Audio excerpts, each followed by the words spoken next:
Kuh. Nee, kriegst du. Weil ja eine Kuh anschauen will.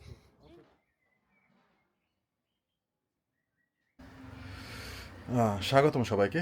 আজকের ভিডিওতে আমরা যাচ্ছি আমাদের কোরবানির গরু দেখতে। আম, একটু পরে রওনা দিব। কোরবানির ঈদ এখনও 2 সপ্তাহ বাকি, বাট ভিডিওটা হয়তো আমি কোরবানির পরেই আপলোড করব। তো চলেন দেখে আসি আমাদের কোরবানির গরু।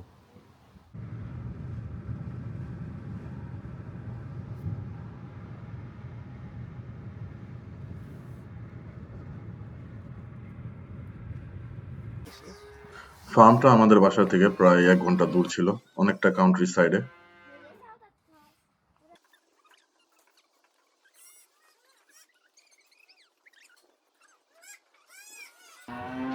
ও, এখানে গরুর ডাকাডাকি শুরু হয়ে গেছে। এখন কোনটা আমাদের গরু সেটা আমরা জানি না। এখন একজন এসে আমাদের দেখাই দেওয়া যাবে। Ach so, hier steht Serie Nummer 4, Kuh Nummer 769. এই ডান পাশে যে গরুগুলা দেখতেছেন এগুলো হচ্ছে সব বিক্রি হওয়া গরু, আর যে লেফট সাইডে যে গরুগুলা এগুলো হচ্ছে মিল্ক কাউ। তো এগুলা বিক্রির জন্য না। ইনি হচ্ছে ফার্মের ওনার, অনেক ভালো একটা লোক।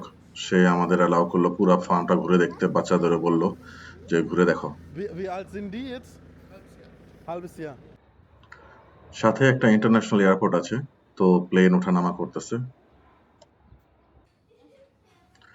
ফার্মের ভিতরে সব বয়সেরই গরু আছে, বাছুর, মিল্ক কাউ, বাট বুলগুলা বাইরে। ওরা ওখানে খোলা থাকে, খোলা এই ঘুরে ঘাড়ে ওখানে ঘাস টাস খায়। ঘুরতে ঘুরতে দেখেন কি দেখলাম, এই কিউটি গুলা।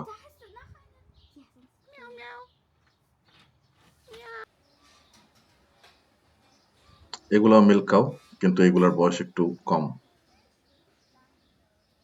হাইটা যেতে বাবা ট্রাক্টরে করে, আর বৃষ্টি পড়তেছে যেহেতু। তো আমরা এখান থেকে গরু টরু দেখা এখন ঈদের দিন আবার আসবো এখানে। আজকে চান রাতের প্রিপারেশন। তো আমি প্রথমে আমার চুল কাটালাম, আমার ছেলে আমার চুল কেটে দিল। আর ঈদের জন্য কিছু প্রিপারেশন, এগুলা আমরা আগের দিন প্রিপেয়ার করে রাখতেছি যেন ঈদের দিন এতটা খাটতে না হয়। তো বোরহানি বানানোর প্ল্যান। তো বোরহানির সিম্পল একটা রেসিপি ট্রাই করলাম। মানে এটা অথেন্টিক রেসিপি কিনা জানি না, মনে হয় না। তারপরেও টেস্ট যখন করা হয়েছে তখন ভালোই মজা হয়েছিল। হ্যাঁ, পুদিনা পাতা, ধনিয়া পাতা, কাঁচামরিচ এগুলো আমরা প্রথমে ব্লেন্ড করে নিলাম।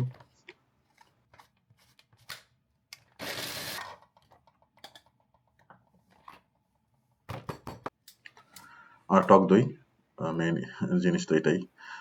এটা নর্মাল টক দই যেটা সুপার মার্কেটে পাওয়া যায় ওইটাই। বিট লবণ আমার টেস্ট অনুযায়ী আমি দিতেছিলাম। তারপর চাট মশলা, লবণ, জিরার পাউডার, চিনি, পানি দিয়ে প্রথমে একটু নেড়ে চেড়ে তারপরে দিয়ে দিলাম ব্ল্যাক পেপার। আর এটা সবচেয়ে ইম্পর্টেন্ট, মাস্টার্ড পেস্ট, সরিষা বাটা। পরে এটা আমরা ছেঁকে নিছি। টেস্ট মোটামুটি ভালোই হয়েছিল। তারপর ভাবলাম মিষ্টি জাতীয় কিছু দরকার, তো একটা ম্যাঙ্গো লাস্সি বানানোর চেষ্টা করলাম, এটাও মজা হয়েছিল। বটভুনাটা আমাদের বাসার সবাই কম বেশি খায়, সবারই প্রিয়, আমার অনেক প্রিয়। তো আমরা বট ভাজা বা বট ভুনাটা প্রথমেই প্রিপেয়ার করে নিলাম। প্রথমে সিদ্ধ করে তারপরে মশলা টশলা দিয়ে এটাকে আমরা ভালোভাবে রান্না করে নিব। তারপরে যখন খাওয়া দাওয়া হবে তখন আমরা এটাকে মানে হালকা ফ্রাই করে নিব। আমরা মানে মশলাগুলা ওভার পাওয়ার করি নাই। মানে প্রথমে যে রান্নাটা হবে এটা হালকা মশলাই করছি, যেন রান্নার পরে আমরা যেহেতু এটাকে ভাজবো আবার, তো পরে যেন মশলাটা আমরা দিয়ে নিতে পারি। আর এটার প্রিপারেশন হচ্ছে মগজ ভাজা বা মগজ ভুনা। তো মগজ ভুনাটা বানাতে বেশি টাইম লাগে নাই, এটা আমরা প্রথমে একটু সিদ্ধ করে নিছিলাম। ফাইনালি ঈদের দিন, ঈদ মোবারক। ঈদের দিনটা অনেক সুন্দর ছিল। মানে ঈদের দিন তো এমনি সুন্দর হয়, তারপর ওয়েদারটা মানে একটা পারফেক্ট ওয়েদার ছিল। এর আগের কয়েকদিন শুধু বৃষ্টি হচ্ছিল, আজকে একেবারে সানি ওয়েদার, আকাশে কোনো মেঘ নাই, হালকা বাতাস। আমাদের ফার্মে যাওয়ার টাইমটা যেহেতু একটু লেট হয়ে গেছে, সকালে যাওয়ার কথা ছিল, কিন্তু ওখান থেকে বলা হয়েছে যেন বিকালে যাই। তো আমরা হালকা খাওয়া দাওয়া করে রওনা দিয়ে দিলাম ফার্মের দিকে সবাই মিলে। সবাই বলতে আমরা ছেলেরা। তো এখানে পৌঁছাইতে আজকে একটু কম টাইম লাগছে, 40 মিনিটের মতো লাগছে। আর গিয়ে দেখলাম ওখানে পুরা দরে সবাই ব্যস্ত। অনেকে ফ্যামিলি নিয়ে আসছে, অনেকে ফ্রেন্ডরা আসছে, সবাই আড্ডা দিচ্ছে।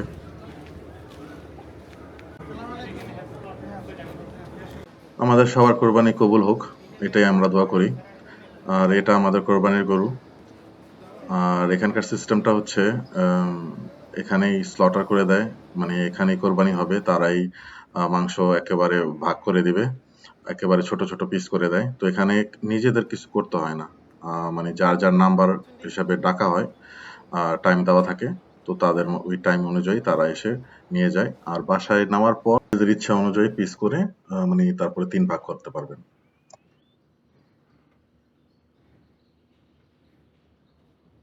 ঈদ মুবারক, ঈদ মুবারক, ঈদ মুবারক। আমরা চলে আসছি আমাদের স্লটার হাউসে। এখনই আমাদের কোরবানির গরু কোরবানি দেওয়া হয়েছে। তো আমরা ওয়েট করতেছি, এটা মানে প্রসেস করা হবে, প্রসেস করে আমাদের বুঝাই দেওয়া হবে। এখানে ফার্মটা অনেক বড়, এখানের গরুর সাথে সাথে এখানে মুরগি, হাঁস, সব ধরনের ছোটো ছোটো বাচ্চা আছে। এই যে বাচ্চা, আমার মনে হচ্ছে বাচ্চাটা হয়তো আজকে বা কালকের মতো জন্ম হয়েছে। সুন্দর সুন্দর ছোটো ছোটো বাচ্চা, একটা তো এখানে দুইটা।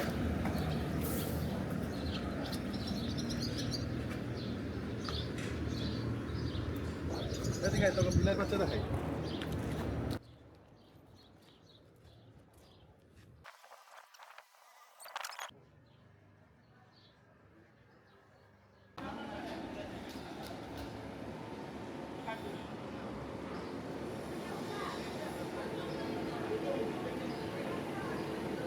আপনারা দেখতে পাচ্ছেন এখানে গরু প্রসেস করা হইতেছে।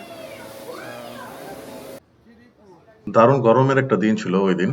তো আমরা একটা ভুল করে ফেলছিলাম যে এনাফ পানি নিয়ে যাইনি।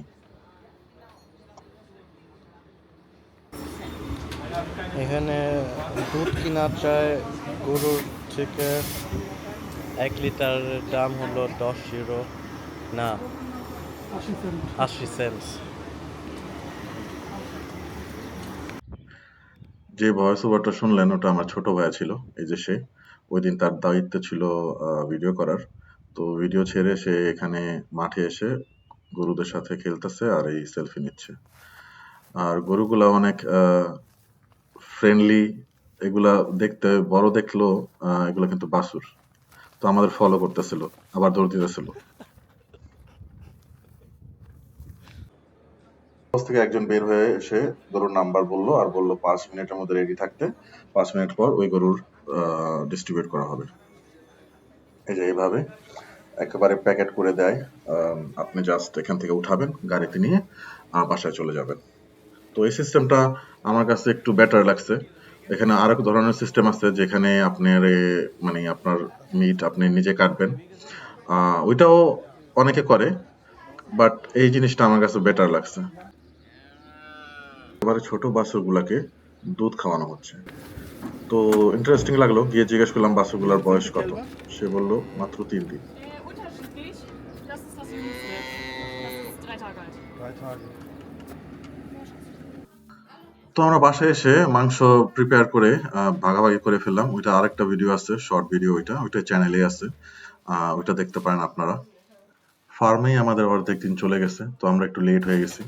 তো প্রায় সন্ধ্যার সময় আমরা প্রথম রান্না বসালাম বাঙালি স্টাইলে, ঝাল লাল ভুনা, সিম্পল ওয়েতে যেভাবে আমরা রান্না করি, আদা রসুন পেঁয়াজ বাটা, আমাদের ঘরের মশলা, এই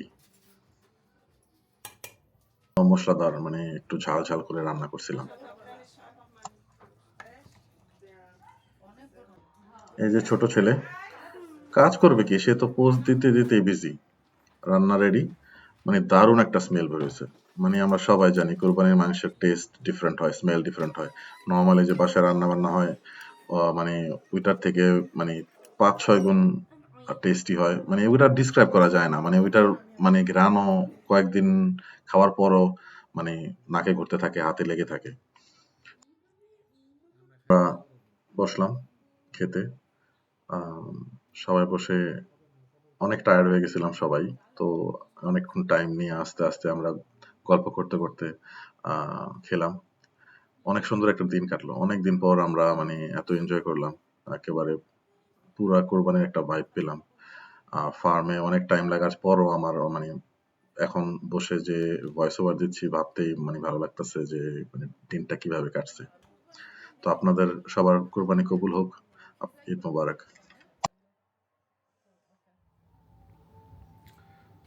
এখন মধ্যরাতের পর সবাই চলে গেছে যার যার বাসায়। আমরাও এখন শুতে যাব। ঈদের দিনটা ভালোই কাটলো। খারাপ লাগতেছে যে আবার এক বছর ওয়েট করতে হবে ঈদের জন্য। যাই হোক, এটাই জীবন, এটাই বাস্তব। আপনারা ভালো থাকবেন, আমাদের জন্য দোয়া করবেন। See you next time.